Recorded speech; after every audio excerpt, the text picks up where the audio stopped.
Gold buyers, మీ కష్టాల్లో నమ్మకమైన మీ ఆత్మీయ నేస్తం.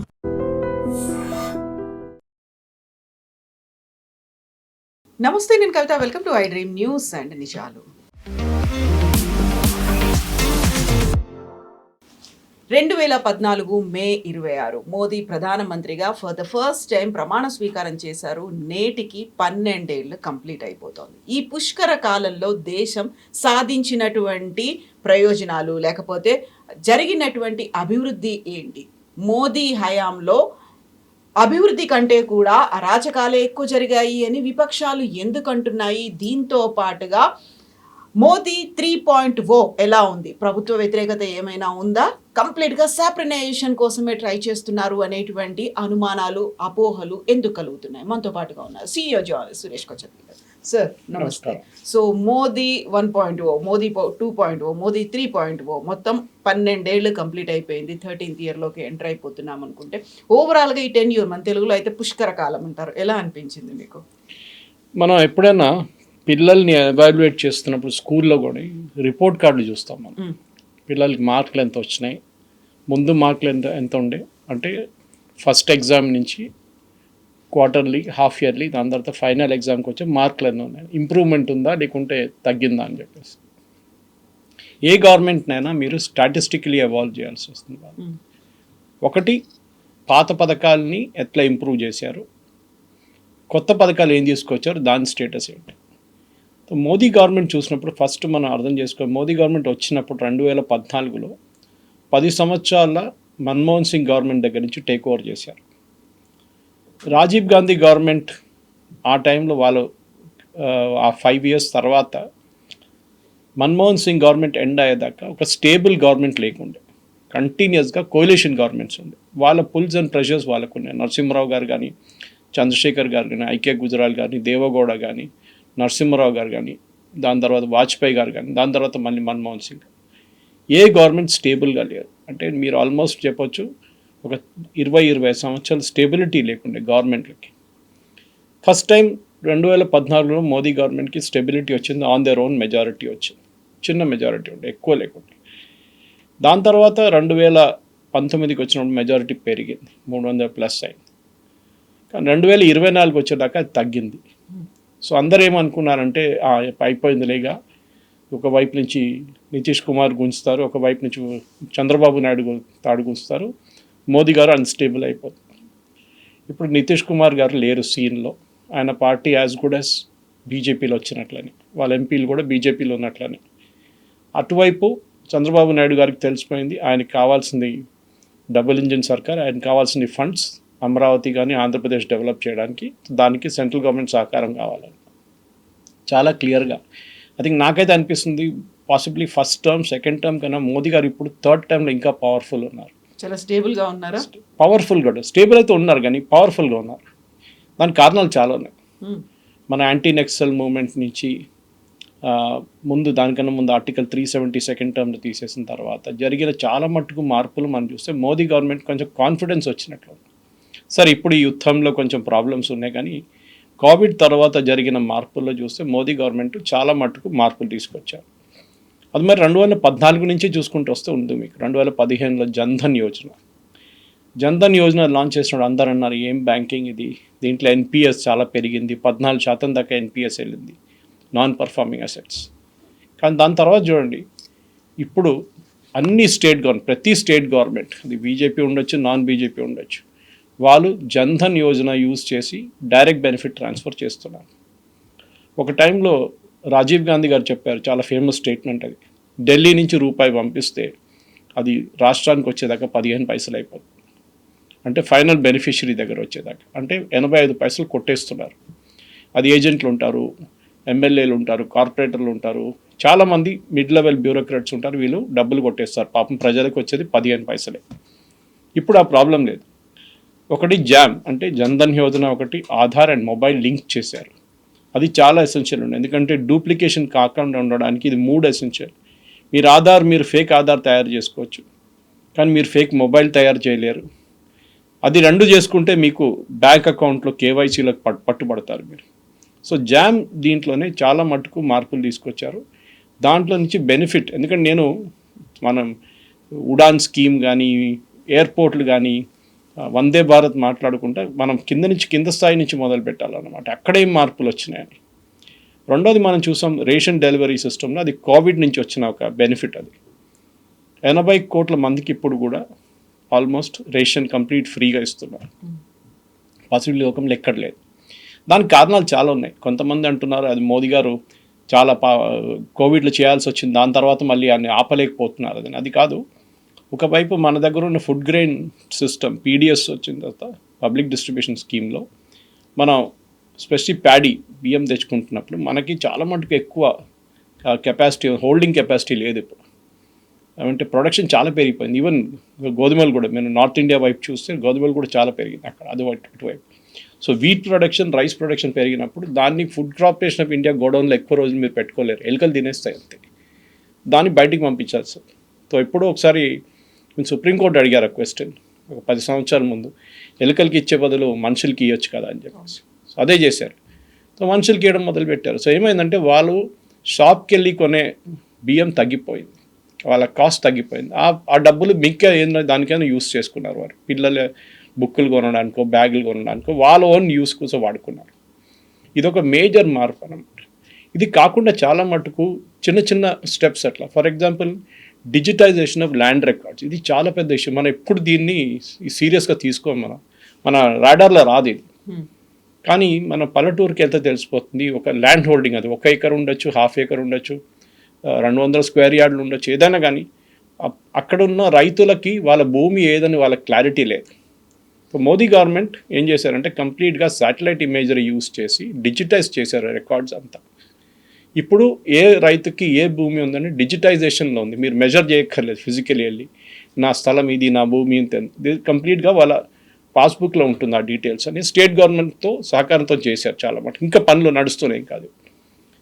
ఇది చేసుకుంటూ వెళ్తున్నాం. మనం ఫస్ట్ మోదీ గారు ఇంప్లిమెంట్ చేసిన ఒక స్కీమ్ ఉజ్వల స్కీమ్, అక్కడ కూడా చాలామంది అన్నారు ఏంటిది ఫ్రీ గ్యాస్ ఇవ్వడం అది, కానీ లాస్ట్ 10 సంవత్సరాల్లో మనం హెల్త్ కేర్ రికార్డ్స్ తీసుకుంటే అక్రాస్ స్టేట్స్ మెయిన్గా మహిళలకి పొద్దున లేచి వాళ్ళ ఇంట్లో ఈ బొగ్గులతోనో లేకుంటే కర్రలతో తయారు చేస్తున్నప్పుడు చెస్ట్ ఇన్ఫెక్షన్స్ చాలా వచ్చేది వాళ్ళకి. హెల్త్తో పాటుగా ఎన్విరాన్మెంటల్ ఇష్యూస్. మనం అర్బన్ సెట్టింగ్స్లో పొద్దున్న లేచి గ్యాస్ ఆన్ చేసి మనం టీ తయారు చేసుకుంటాం, బ్రేక్ఫాస్ట్ చేసుకుంటాం, తర్వాత లంచ్, మనకు అది టేకెన్ ఫర్ గ్రాంటెడ్ అనమాట. కానీ మహిళలకి వాళ్ళ ఊళ్ళో కర్రలు, ఫస్ట్ అది ఫారెస్ట్కి వెళ్ళాలి, అక్కడ వైల్డ్ అనిమల్ అటాక్ ఉంటుంది, అది కాకుండా తీసుకొచ్చిన తర్వాత ఇక్కడ కుకింగ్ పొద్దున 5 గంటలకు లేచి మొదలు పెడతారు.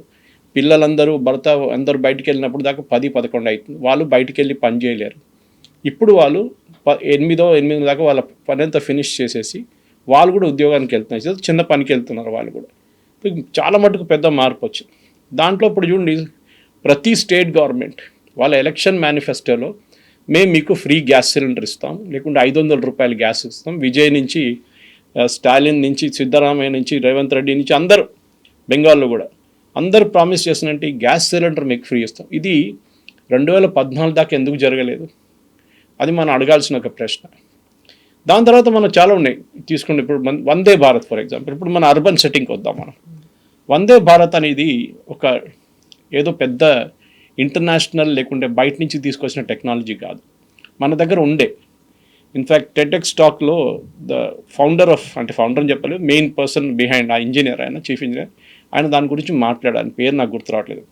ఆయన మాట్లాడుతున్నారు ఈ టెక్నాలజీ మన దగ్గర ఉండే, వీ హ్యాడ్ దిస్ టెక్నాలజీ, 20 సంవత్సరాల ముందు కూడా ఇదే వందే భారత్ తయారు చేయొచ్చు, మనం చేయలేదు. ఎందుకంటే రిస్క్ ఉంటుంది తయారు చేసేటప్పుడు. ఒకటి ఆ కోచెస్ టెక్నాలజీ, ఒకటి అది మన దగ్గర ఇంప్రూవ్ చేయాల్సి వస్తుంది, దానికి ఉన్న రిస్క్, దానికి ఉన్న పెట్టుబడి పెట్టాలి. గవర్నమెంట్ ఆ టైంలో రెడీగా లేరు.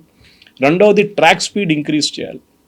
ఇప్పుడు చూడండి, ప్రతి ట్రైన్ మీరు బిలీవ్ చేయరు, 1 గంట నుంచి 2 అవర్స్ వాళ్ళు టైం సేవింగ్ చేస్తున్నారు. వందే భారత్ వచ్చిన తర్వాత, వందే భారత్ ఎనీవేస్ మంచి స్పీడ్లో వెళ్తుంది.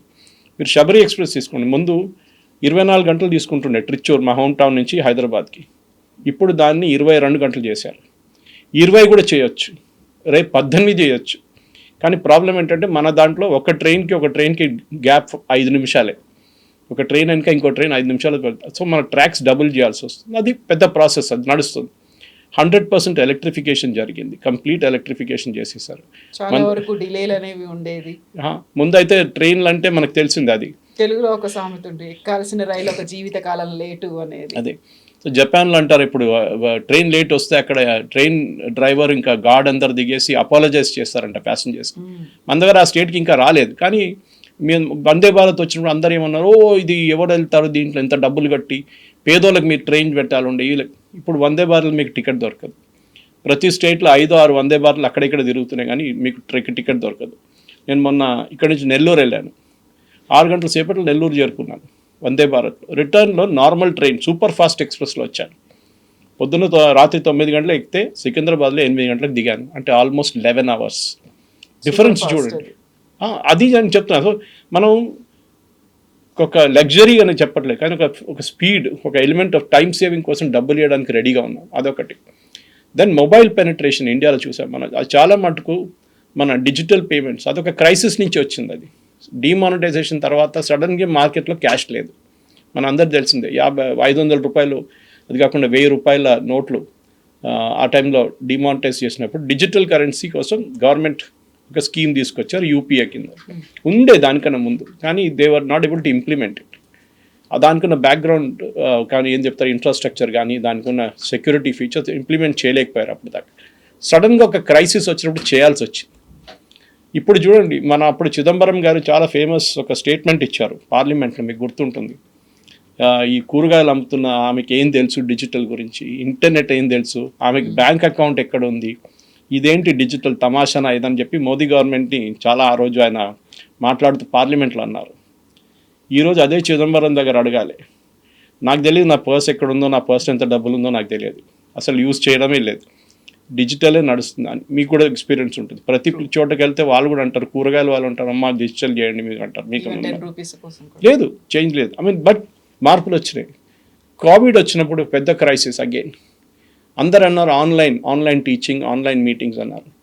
అప్పుడు అందరూ ఇది నిజంగా నడుస్తుంది చూసి కరెక్ట్, చాలా టైం సేవింగ్ ఉంది. 1.5-2 గంటల సేపు ఒకవైపు, మళ్ళీ సాయంత్రం అటువైపు 4 hours సేవింగ్ మీకు అక్కడే అయిపోతుంది. ఇంట్లో కూర్చొని చేయొచ్చు మీరు పన్నంతా. పిల్లలు ఇంట్లో కూర్చొని క్లాసులు నేర్చుకోవచ్చు. అఫ్కోర్స్ లాంగ్ టైం సొల్యూషన్ కాదు, కానీ ఒక షార్ట్ టర్మ్ బెనిఫిట్ తీసుకొచ్చారు. జూమ్ అనే ఒక కాన్సెప్ట్ మనకు అప్పుడు దాకా తెలియదు, అట్లా ఒక సాఫ్ట్వేర్ ఉందని, అట్లా ఒక ఆన్లైన్ మెకానిజం ఉందని తర్వాత మనకు తెలిసింది. ఇట్లాంటి చాలా మార్పులు వచ్చినాయి కవిత గారు. For example even national highways తీసుకోండి. యూపీఐ హయాం ఎండ్ అయినప్పుడు 2014లో ఏప్రిల్లో మన national highway length 90,000 kilometer, 91,287 to be exact. ఇప్పుడు 146,650 కిలోమీటర్లు. ప్రతిరోజుకి 32 కిలోమీటర్లు నేషనల్ హైవే తయారవుతున్నాయి ఇప్పుడు కూడా.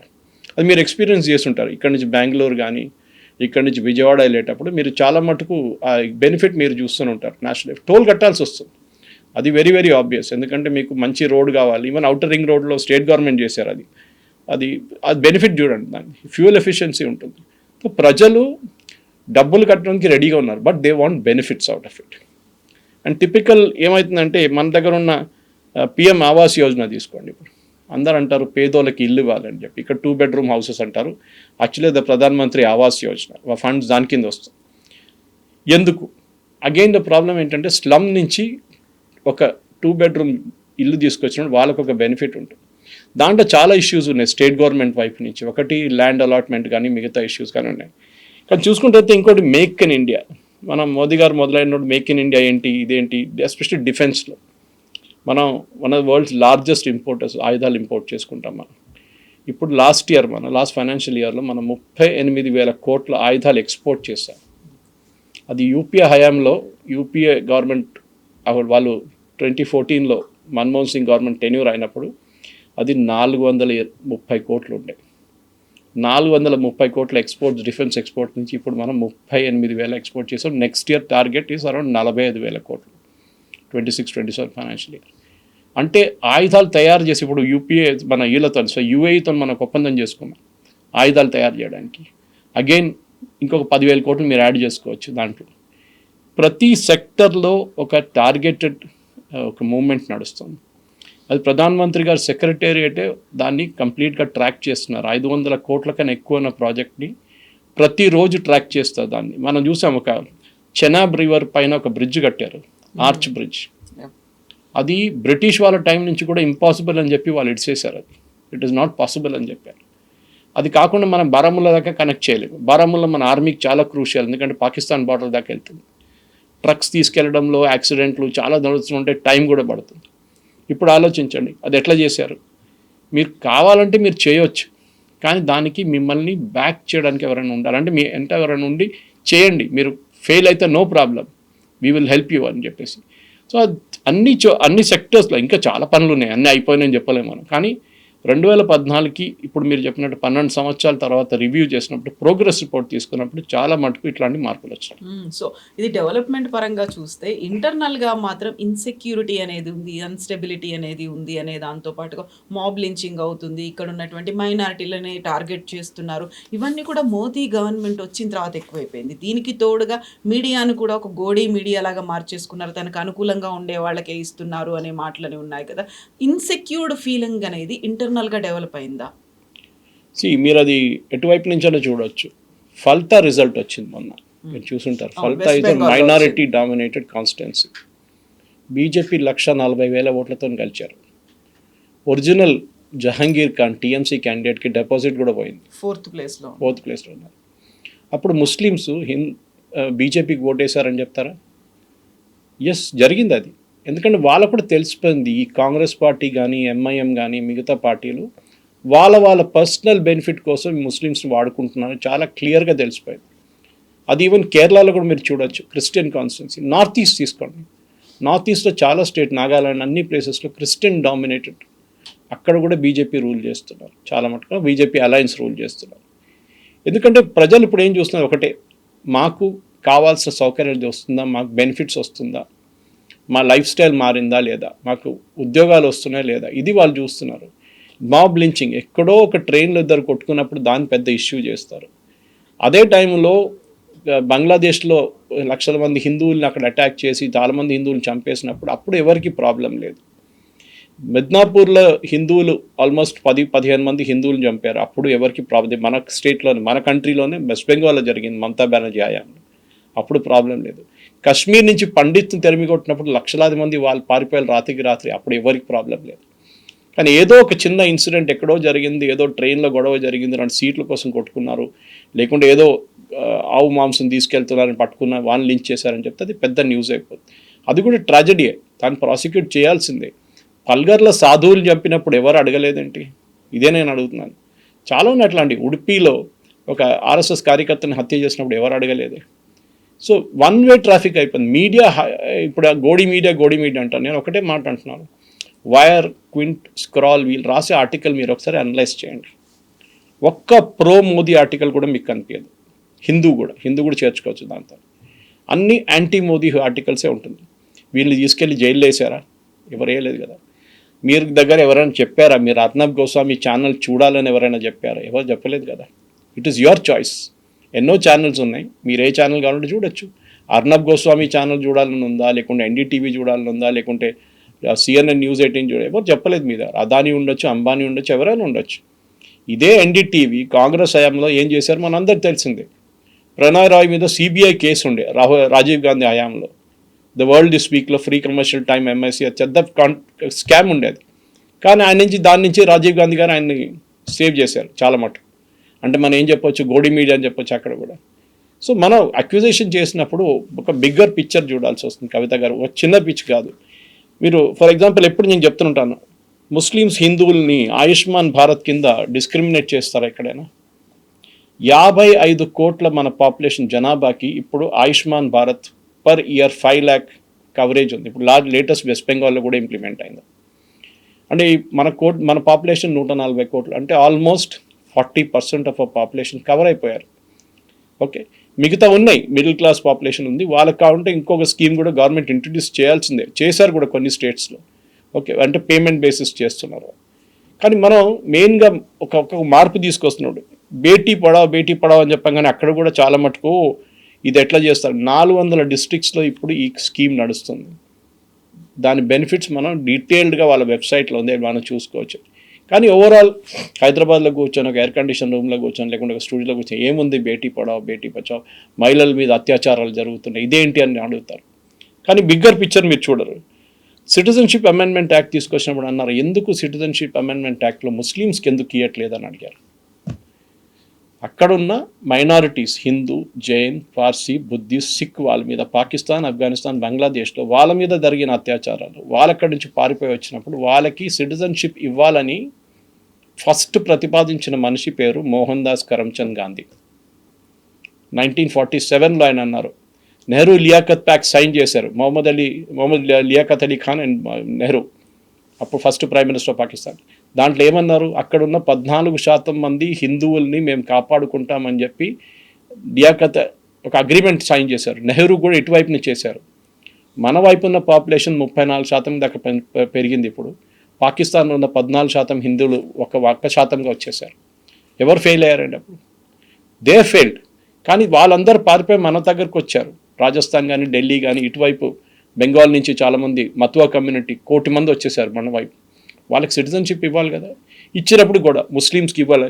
అట్లాంటి మరి పాకిస్తాన్ మాకు ఇచ్చేసేయండి అయిపోతుంది కదా, పాకిస్తాన్ కావాలని చెప్పి ఇక్కడున్న హిందువులు ఓట్ చేశారు. 98.9% ముస్లిమ్స్ మాకు సెపరేట్ కంట్రీ కావాలని చెప్పి ఓట్ వేసిన దాంట్లో ఓన్లీ 50% కన్నా తక్కువ మంది పాకిస్తాన్కి వెళ్ళారు. మిగతా వాళ్ళు ఇక్కడే ఉండిపోయారు.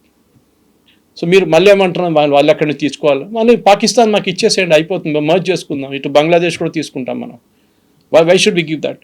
డిజిటల్ ఇండియా వచ్చినప్పుడు చాలామంది అన్నారు ఏంటి డిజిటల్ ఇండియా, పేమెంట్స్ గురించి మనం అప్పుడు మాట్లాడాం. డిజిటల్ ఇండియా ఏముంది మనం చూపించాం ఎట్లా చేయవచ్చు అనేది. ఈ నామ్ గురించి నేను చెప్పాను మీకు, చూడండి 1.7 crore ఫార్మర్స్కి డిజిటైజ్ చేసేసాం, మొత్తం వాళ్ళ ల్యాండ్ రికార్డ్స్ డిజిటైజ్ చేసాం. ఫసల్ బీమా యోజన 1.5 లక్ష మంది, ఆల్మోస్ట్ 1.5 crore క్లెయిమ్స్ డైరెక్ట్లీ ఫార్మర్స్తో సెటిల్ చేసుకున్నాం. అంటే ఏదో వరదలు వచ్చింది కానీ, గాలివాన వచ్చింది కానీ, ఏదైనా వస్తే కూడా, ఆర్ ఈవెన్ పెస్ట్ అటాక్ జరిగితే ఫార్మర్స్కి డైరెక్ట్ ఇన్సూరెన్స్ ఇస్తున్నారు. ముందు అట్లా కాకుండా డ్యామేజ్ అయిన తర్వాత వాళ్ళు అప్లై చేస్తారు, మా మొత్తం కొట్టుకుపోయింది, మా రెడీగా ఉన్న చేతికి వచ్చిన పంట పోయిందని చెప్తారు. ఇప్పుడు దాన్ని కూడా స్కీమ్ తీసుకొచ్చారు. గతి శక్తి అని చెప్పి నేషనల్ డిజిటల్ ఒక మాస్టర్ ప్లాన్ హైవే కన్స్ట్రక్షన్స్కి. ఇప్పుడు నేను చెప్పిందండి 12 కిలోమీటర్లు ఉండే యూపీఐ హయాంలో పర్ డే కన్స్ట్రక్షన్, ఇప్పుడు అది 37 కిలోమీటర్లు పెరిగింది. నేను 36 చెప్పాను, యాక్చువల్లీ తప్పు. 37 కిలోమీటర్స్ పర్ డే హైవే కడుతున్నారు. హర్ ఘర్ జల్, ఇదొక చాలా పెద్ద ప్రాబ్లం, ఎస్పెషలీ రాజస్థాన్ లాంటి ప్లేసెస్లో. మన దగ్గర ఇక్కడున్న government, Telangana government, BRS government అప్పుడు ఏం చెప్పారంటే మాకు అక్కర్లేదు జల్ జీవన్ మిషన్, ఎందుకంటే మేము మొత్తం 100% కవరేజ్ ఇచ్చేసా ఉన్నారు. తర్వాత రేవంత్ రెడ్డి గవర్నమెంట్ వచ్చిన తర్వాత అన్నారు కాదు మాకు డబ్బులు కావాలి, వీళ్ళు చెప్పిన ఫిగర్స్ అంతా ఫేక్ అని చెప్పారు. హర్ ఘర్ జల్ ప్రోగ్రామ్ని చాలా మటుకు మహిళలు, మనం ఎల్పిజి గ్యాస్ గురించి మాట్లాడాం, ఉజ్వల స్కీమ్, ఇది ఇంకొక ప్రాబ్లం. మీరు చూసుంటారు చాలా మటుకు వీడియోలు, ఫోటోలు, చిన్న అమ్మాయిల నుంచి పెద్ద మహిళలు కుండలు తనమే పెట్టుకొని ఎంతో దూరం నడుచుకుంటే నీళ్ళు తీసుకొస్తారు. ఇప్పుడు you are getting water to the house, at least మీ ఏరియాకి వస్తుంది. కొన్ని ప్లేసెస్కి ఇంటి ఇంకా రాలేదు, అది state government responsibility last mile కనెక్టివిటీలో. హర్ ఘర్ జల్ ప్రోగ్రామ్, దీన్ని మీరు ఆన్లైన్ వెళ్ళి చెక్ చేసుకోవచ్చు కవిత గారు. ఇప్పుడు కూడా జల్ జీవన్ మిషన్ ప్రాజెక్ట్ కింద చెక్ చేసుకోవచ్చు అనమాట. ఈ ఇంకోటి ఐసెట్ మనం చూసాం, దానికోండి జన్ధన్ యోజన డిస్క్రైబ్ చేశాను మీకు. అది కాకుండా Kisan Samman Nidhi, local currency settlement అదొకటి ఉంది. చెప్పుకుంటూ చాలా ఉన్నాయి. ముద్రా స్కీమ్ తీసుకుందాం. ముద్రా స్కీమ్లో 27 లక్షల కోట్లు లోన్స్ డిస్ట్రిబ్యూట్ చేశారు. దాంట్లో 70% మంది మహిళలు. లాస్ట్ కౌంట్ ప్రకారం 35 నుంచి 37 కోట్ల మంది మన దేశంలో ముద్రా లోన్లు తీసుకున్నారు. అది చిన్న ఒక కొట్టు పెట్టుకోవడానికో, ఒక వెల్డింగ్ షాప్ పెట్టుకోవడానికో, 5 కుట్టు మిషన్లు కొనడానికో, దేనికైనా ఉపయోగం సార్. 50,000 నుంచి 10 లక్షల దాకా వితౌట్ కొలాటరల్ తీసుకున్న తర్వాత కట్టిన వాళ్ళకి మళ్ళీ ఇన్సెంటివ్గా ఎక్కువ లోన్లు ఇస్తున్నారు. మీరు ఆలోచించి, మన పాపులేషన్ 140 crores, 40 కోట్ల మంది తీసుకున్నారంటే ఒక ఫ్యామిలీలో 3-4 పెట్టుకుంటే almost entire population has been covered అనమాట. Nothing like it. దీనికన్నా ముందు మీకు ఏమైనా బ్యాంక్ లోన్ కావాలంటే కొలాటరల్ పెట్టాలా, మీ ఇల్లు కానీ మిగతా ఏదైనా పెట్టాలి. ఇప్పుడు అది లేదు. ముద్రా లోన్లు you can get it directly అనమాట. గంగా గురించి ఉన్నారు, that is a big dispute. ఇవాళ గంగా ఇంకా పొల్యూటెడ్ ఉందని చెప్పి ఎవరో రిపోర్ట్ చెప్పారు. So I'm not taking it up. 1 nation 1 ration card పెట్టారు. ఇది ఒక పెద్ద డిసడ్వాంటేజ్ ఉండే ముందు. బీహార్ నుంచి ఒక వర్కర్ ఇక్కడ వచ్చి ఇక్కడ ఉంటున్నాడు హైదరాబాద్లో, సంవత్సరం పాటు ఇక్కడ పని చేస్తున్నాడు ఏదో రియల్ ఎస్టేట్ ప్రాజెక్ట్లో. వాళ్ళ ఫ్యామిలీ ఏమో అక్కడ ఉంటారు, ఫ్యామిలీలో 4 ఉన్నారు. ఆయనకి ఇక్కడ రేషన్ దొరకదు, ఎందుకంటే రేషన్ అక్కడ ఉంది. సో ఇక్కడ కూడా కలెక్ట్ చేసుకోవచ్చు. ఈ కెన్ టేక్ హిస్ రేషన్, ఆయన ఒక్కరి రేషన్ ఇక్కడ కలెక్ట్ చేసుకో, బికాజ్ బయోమెట్రిక్ పెట్టి. 1 నేషన్ 1 రేషన్ కార్డ్, మీరు ఎక్కడున్నా కానీ మీ రేషన్ మీరు తీసుకోవచ్చు, మీ ఫ్యామిలీ మిగతా రేషన్ వాళ్ళు తీసుకుంటారు. ఇది మన కంట్రీ డిజిటల్ బ్యాక్ బోన్లో చాలా మట్టుకు ఉన్న ఎఫర్ట్ జరిగింది. ఇట్లా చెప్పుకుంటూ పోతే చాలా ఉన్నాయి. Production linked incentive mobile phone మ్యానుఫ్యాక్చరింగ్లో ఇప్పుడు మనం we are the biggest, one of the biggest. అది కాకుండా మన డిజిటల్ చాలా మటుకు మన ఇప్పుడు చిప్ మ్యానుఫ్యాక్చరింగ్ కానీ మిగతా అన్నిటికీ పిఎల్ఐ ఇస్తున్నారు గవర్నమెంట్, అంటే ఇన్సెంటివ్ ఇస్తున్నారు.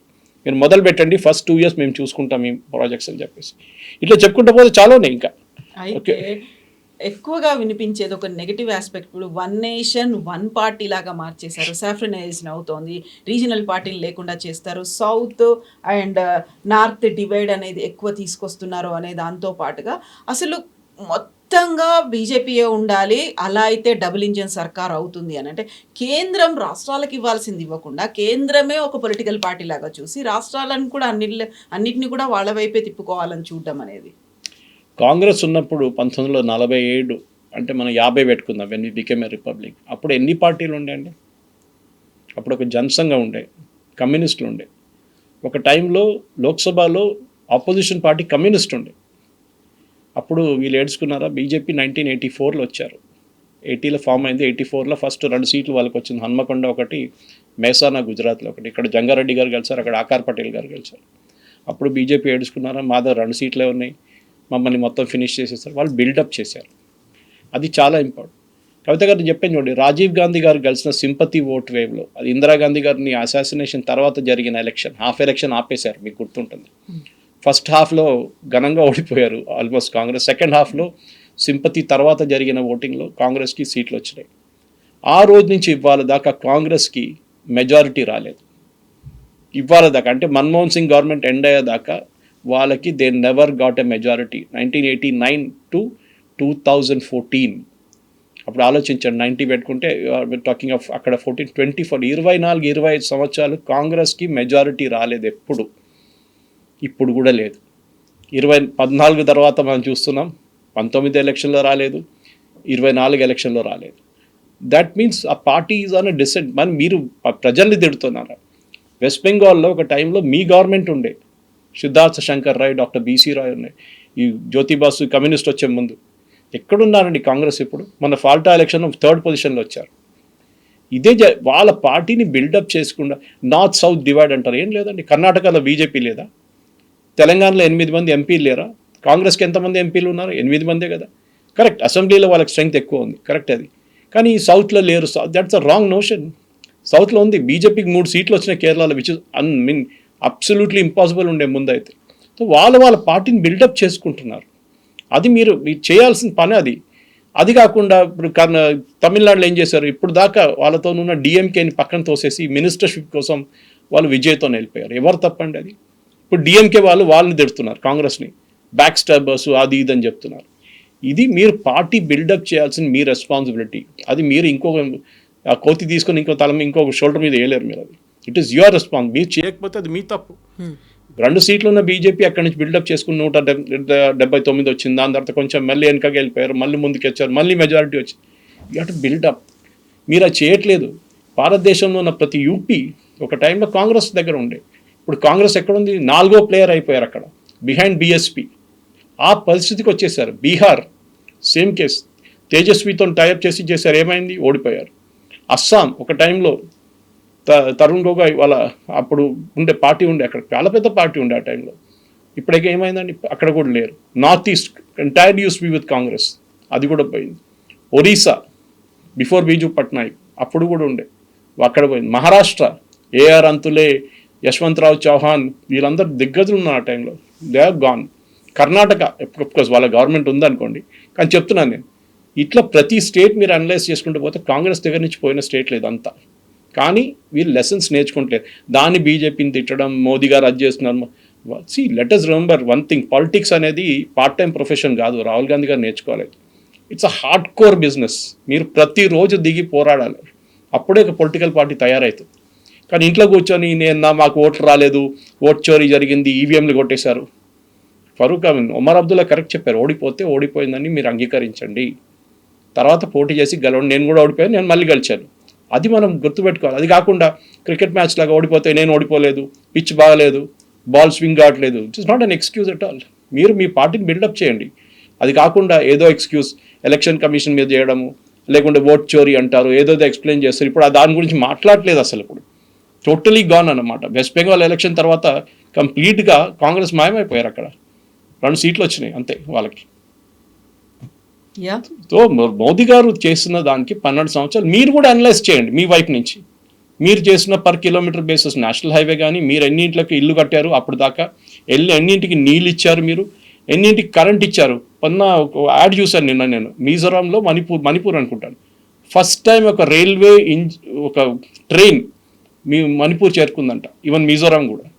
అంటే 70 సంవత్సరాలు పట్టిందండి ఒక రైల్వే ట్రాక్ కట్టడానికి నార్త్ ఈస్ట్కి. మీకు out of sight out of mind ఉండే, నార్త్ ఈస్ట్ అంటే ఎక్కడో ఉంది, మాకేం సంబంధం దాంతో, అక్కడి నుంచి ఎన్ని ఓట్లు వస్తాయి, ఇది ఉండే వాళ్ళ లాజిక్. కానీ స్ట్రాటజికల్ ఇప్పుడు చూడండి మణిపూర్ దాకా చేరుకున్నాం, అదొక చాలా మటుకు ఒక అచీవ్మెంట్. బారాముల్లా గురించి మాట్లాడాం మనం ఇప్పుడు. ప్రతి చోట ఎక్కడెక్కడ ఇంపాసిబుల్ అన్నారు అక్కడన్నీ మన రైల్వే ట్రాక్లు కడుతున్నాం, నేషనల్ హైవేలు కడుతున్నాం. ఒక టైంలో ఏకే ఆంటనీ గారు చాలా ఫేమస్గా చెప్పారు పార్లమెంట్లో, మీరు అరుణాచల్ ప్రదేశ్లో లద్దాఖ్లో రోడ్లు ఎందుకు కట్టట్లేదంటే చైనా కోప్పడతారు, దానికోసం మేము కట్ట. This is official statement of AK Antony, defence minister. China కోప్పడతారంట మనం రోడ్లు కడితే. ఇప్పుడు చూడండి, ఐ వెంట్ టు లదాఖ్ 2024 వెళ్ళాను నేను.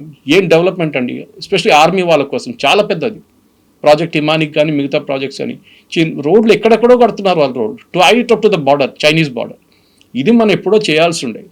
అది కాకుండా ప్రాజెక్ట్స్ మీరు ఏదైనా చెప్పండి, స్టేట్ గవర్నమెంట్తోనే పనిచేయాల్సింది. ఇక్కడ కూడా స్టేట్ గవర్నమెంట్ చూడండి, ఇప్పుడు ఎల్ఎన్టీ మెట్రో తీసుకోండి, లాసెస్లో నడుస్తుండే, టేక్ ఓవర్ చేసుకున్నారు. 19,000 కోట్లు ఎంతో వాళ్ళు కట్టారు, డబ్బులు కట్టారు తెలంగాణ గవర్నమెంట్. దాంట్లో 13,000 కోట్లు యూనియన్ గవర్నమెంట్ ఇప్పుడు ఒక లోన్గా ఇచ్చారు, వాళ్ళు నిన్న సైన్ చేశారు అగ్రిమెంట్. సో మీరు కలిసి పనిచేస్తే అన్నిటికీ డబుల్ ఇంజిన్ సర్కార్ రావాలని లేదు. స్టేట్ గవర్నమెంట్ కూడా చాలా స్మార్ట్గా చేసుకోవాలి ఇట్లాంటి పనులన్నీ. అది రేవంత్ రెడ్డి గారు నేర్చుకున్నారు అది బాగానే. ఈవెన్ కేరళలో సతీష్ అని అదే లాంగ్వేజ్ మాట్లాడుతున్నారు. అది కాకుండా డే టు డే మీరు పాలిటిక్స్ ఆడితే, ఎలక్షన్ టైంలో పాలిటిక్స్ చేసుకోండి, దాని తర్వాత development is a key. And దాంట్లో మోదీ గవర్నమెంట్ 12 సంవత్సరాలు ఏం చేశారు, తప్పు చేశారని మీరు చూపించండి. ఎక్కడ వాళ్ళు కానీ ఆరోపణలు ఇది అక్కడ లించింగ్ జరిగింది ఇది కాదు, డెవలప్మెంట్ గురించి మా ప్రజలకు అదే కావాలి. ఇప్పుడు డెవలప్మెంట్ కావాలి, వాళ్ళు ఇంకేం అడగట్లేదు.